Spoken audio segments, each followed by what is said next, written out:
बॉलीवुड की चकाचौंध के पीछे बहुत सी धुंधली तस्वीरें भी हैं और ऐसी कहानियां भी जो हैरान कर सकती हैं। आज हम आपको एक ऐसी कहानी बताने जा रहे हैं।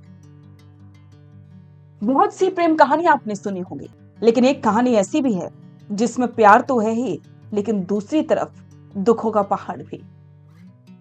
नमस्कार, स्वागत है आप सभी का द फैक्ट इंडिया पर और मैं हूं आपके साथ पूजा जादव। धर्मेंद्र और हेमा मालिनी की कहानी को आपने बहुत सुना होगा। एक आइडियल कपल के रूप में उन्हें देखा जाता है, लेकिन क्या आप जानते हैं उनकी इस प्रेम कहानी के पीछे है एक ऐसी दर्द भरी दास्तान जो आज तक किसी ने बयां नहीं की। एक ऐसी पत्नी का दर्द जो अपने 4 बच्चों के साथ अलग होती है, रहती है और उसका पति उसे छोड़कर के किसी दूसरी महिला के साथ शादी कर लेता है, और तो और अपना धर्म बदल करके, क्योंकि वो औरत, वो महिला अपने पति को तलाक देने से इंकार कर देती है। ये कहानी धर्मेंद्र की है और हम आज धर्मेंद्र की ही बात करेंगे। धर्मेंद्र जो कभी मेहनत से बॉलीवुड में आए थे, उस वक्त वो शादीशुदा थे और उसके बाद जब उन्होंने अपनी मेहनत के दम पर बॉलीवुड में मुकाम हासिल किया तो उनकी जिंदगी में आई हेमा मालिनी। हेमा मालिनी उनकी जिंदगी में आई, वैसे ही उनकी पहली पत्नी प्रकाश कौर के साथ उनके रिश्ते खराब हुए। लेकिन आज भी प्रकाश कौर धर्मेंद्र को सम्मान के रूप में देखती है। तो चलिए आपको बताते हैं एक ऐसा किस्सा जो शायद आपको नहीं पता कि आखिरकार हेमा मालिनी का वो राज कौन सा था जो सिर्फ या तो धर्मेंद्र जानते थे या फिर प्रकाश कौर। कहानी की शुरुआत होती है साल 1970 के दशक में। धर्मेंद्र उस वक्त बॉलीवुड के सबसे बड़े सुपरस्टार बन चुके थे। पंजाब से आए धर्मेंद्र सिर्फ एक कामयाब एक्टर नहीं थे, बल्कि वे एक शादीशुदा इंसान भी थे। साल 1954 में फिल्मों में आने से पहले ही महज 19 साल की उम्र में उनकी शादी प्रकाश कौर से हो चुकी थी।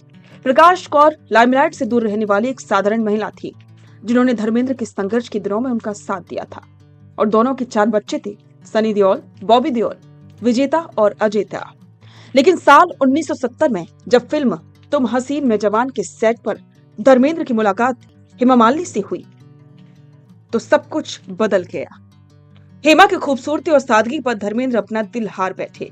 शुरुआत में हेमा मालिनी इस रिश्ते के खिलाफ थी, क्योंकि उनके पिता इस शादी के सख्त खिलाफ थे। लेकिन धर्मेंद्र का प्यार और उनका पागलपन ऐसा था कि हेमा भी खुद को रोक नहीं पाई। करीब एक दशक तक चले गुपचुप अफेयर के बाद 1980 में दोनों ने शादी करने का फैसला किया।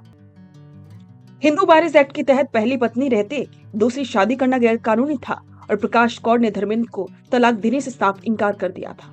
इसलिए मीडिया रिपोर्ट्स के मुताबिक दोनों ने इस्लाम धर्म कबूल करके निकाह किया। इस शादी ने उस दौर में पूरे देश में एक बहुत बड़ा विवाद खड़ा कर दिया था।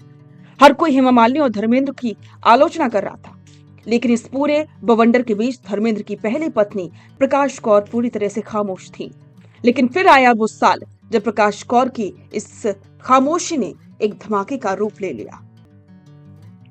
शादी के कुछ समय बाद उस दौर की मशहूर फिल्म मैगजीन स्टारडस्ट को प्रकाश कौर ने एक बेहद बेबाक और एक्सक्लूसिव इंटरव्यू दिया।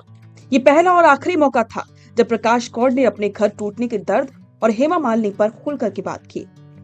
जब पत्रकार ने उनसे हेमा मालिनी को लेकर के सवाल पूछा तो प्रकाश कौर ने जो कहा, उसने हेमा की ड्रीम गर्ल वाली छवि को कटघरे में खड़ा कर दिया। प्रकाश कौर ने कहा था, मैं समझ सकती हूँ कि हेमा भी एक औरत है और उन्हें भी एक पार्टनर की जरूरत थी, लेकिन एक औरत होने के नाते उन्होंने जो मेरे साथ किया, एक दूसरी औरत के घर और परिवार को उजाड़ा, क्या वो सही था? क्या उनके अंदर की नैतिकता ने उन्हें नहीं टोका? प्रकाश कौर ने आगे कहा, अगर मैं हेमा की जगह होती तो मैं कभी ऐसा कदम नहीं उठाती। मैं किसी ऐसे मर्द के साथ कभी शादी नहीं करती जो पहले से शादीशुदा हो और जिसके छोटे छोटे बच्चे हों। हेमा ने जो किया उसके बाद वो पूरी दुनिया के लिए ड्रीम गर्ल हो सकती, लेकिन मेरे और मेरे बच्चों के लिए उन्होंने सिर्फ एक घर तोड़ा है। प्रकाश कौर का ये बयान उस वक्त मीडिया में आग की तरह फैल गया था। उसे हेमा मालिनी के खिलाफ अब तक का सबसे बड़ा एक्सपोज माना गया, क्योंकि इसने ये साफ कर दिया कि इस शादी से देओल परिवार के अंदर कितनी गहरी कड़वाहट और दर्द उस वक्त मौजूद था। हैरानी की बात यह थी कि जहां एक तरफ प्रकाश कौर ने हेमा मालिनी को लेकर के अपना गुस्सा और नाराजगी जाहिर की, वहीं दूसरी तरफ उन्होंने अपने पति धर्मेंद्र का बचाव भी किया। इसी इंटरव्यू में जब उनसे पूछा गया कि क्या वे धर्मेंद्र को एक धोखेबाज मर्द मानती हैं, तो प्रकाश कौर ने बेहद सदे हुए लहजे में कहा, नहीं, वो भले ही एक अच्छे पति साबित नहीं हुए, लेकिन वो एक बहुत अच्छे इंसान और एक बेहतरीन पिता हैं। दुनिया उन्हें जो चाहे करे, लेकिन मेरे दिल में उनके लिए सम्मान हमेशा रहेगा। हालांकि इस शादी का असर धर्मेंद्र के बच्चों, खास करके सनी देओल और बॉबी देओल पर बहुत गहरा पड़ा था। उस दौर में ऐसी खबरें भी आई थीं कि पिता की दूसरी शादी से नाराज होकर के युवा सनी देओल गुस्से में हेमा मालिनी के घर तक पहुंच गए थे। हालांकि बाद में प्रकाश कौर और खुद हेमा मालिनी ने इन खबरों को महज एक अफवाह बताया था। प्रकाश कौर ने अपने बच्चों को हमेशा मीडिया और इस विवाद से दूर रखा। उन्होंने इंटरव्यू में साफ कहा कि उनके बच्चे अपने पिता से बेहद प्यार करते हैं और इस विवाद का असर वो अपने बच्चों के रिश्तों पर नहीं पड़ने देगी। लेकिन इस 50 साल पुराने इंटरव्यू ने बॉलीवुड के उस दौर के समाज और सुपरस्टार्स के बीच के नैतिक मूल्यों पर कई बड़े सवाल खड़े कर दिए थे।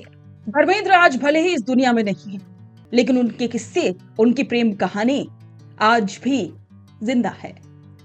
तो इस पर आपके विचार कमेंट बॉक्स में साझा करें और ऐसी इंटरेस्टिंग स्टोरीज को देखने के लिए द फैक्ट इंडिया को सब्सक्राइब करना ना भूलें। बेहतरीन पॉडकास्ट सेटअप्स, शानदार चैनल रीच, जबरदस्त सोशल मीडिया प्रेजेंस के साथ द फैक्ट इंडिया के जरिए बढ़ाइए अपना व्यापार। न्यूज वीडियोस में एलबेंट हो या फिर हर न्यूज की शुरुआत में हो आपके एड्स, फेसबुक पर आपके बिजनेस प्रमोशन वीडियोस और ग्राफिक्स हो, या फिर इंस्टाग्राम पर कोलैबोरेशन के साथ रील्स, सब कुछ मिलेगा आपको द फैक्ट इंडिया पर। तो आज ही डीएम करें इंस्टाग्राम पर, व्हाट्सएप के नंबरों पर मैसेज करें और अपने व्यापार को दें ऑर्गेनिक प्रमोशंस की ताकत, सिर्फ द फैक्ट इंडिया न्यूज के साथ।